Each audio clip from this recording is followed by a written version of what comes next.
Wenyeji wa eneo la Athi River wamehimizwa kupanda miti katika maeneo yao nyumbani, katika ardhi za jamii, makanisani na shule ili kuboresha mazingira na kukabiliana na mabadiliko ya tabia nchi yanayosababisha mmomonyoko wa udongo. Wakizungumza na wananchi, muungano wa NCCK ukiongozwa na Andrew Nyamu waliwahimiza wenyeji kuendelea kulinda mazingira ili kupunguza changamoto zinazotokea wakati kuna mabadiliko ya tabia nchi. Wale ambao tunapakana na mashule, wale ambao tunapakana na makanisa, tafadhali tukaweze kutunza wanyama wetu wasiingie wakule miti ya watu, tafadhali. Na mengi yameongelewa kuhusu miti. Mimi nitashikilia tu juu ya miti kwa sababu tumeelezwa si kupanda tu, bali ni kutunza hadi iwe kubwa. Sawa.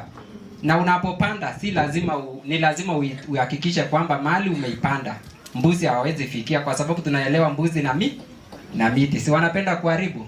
So tuitunze hizo miti, ndio maana next year tukija hapa tunakuja kuendeleza mahali tuliachia, sio kuja kureplace yenye tulipanda. Sawa. So next year tukija hapa tunataka at least 80% ya hizo miti ambazo tumepanda tuhakikisha kwamba imepona. Sawa.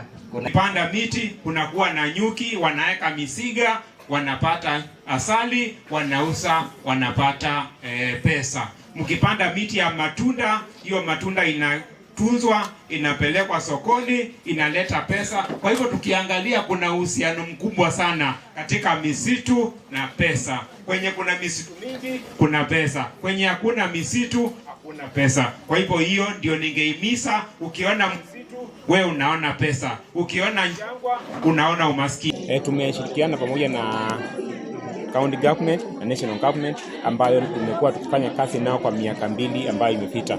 Tangu hii mradi ya NCCK ianze, tumeona mabadiliko mengi katika hii eneo ya ardhi. Watu wamefikia kupanda miti mingi na pia wamekuwa wakifanya kilimo hifadhi, na hiyo tumeona pia imechangia katika kuongeza mavuno katika mboma zao. Na pia tukienda kwa mashule, makanisa na pia kwa mamboma wamefikia wakipanda miti, na hiyo miti imechangia kubadilika kwa hali ya anga kuwa mzuri zaidi. Katika mvua ya mwezi Disemba na mvua ya hii mwezi ambayo inaendelea, tumeona kuna ongezeko ya mvua, na hii tunaona inachangiwa na vile wananchi wamekuwa wakitunza mazingira yao, na inaonyesha kwamba wakiendelea kutunza mazingira siku zijao, environment itazidi kuwa mzuri.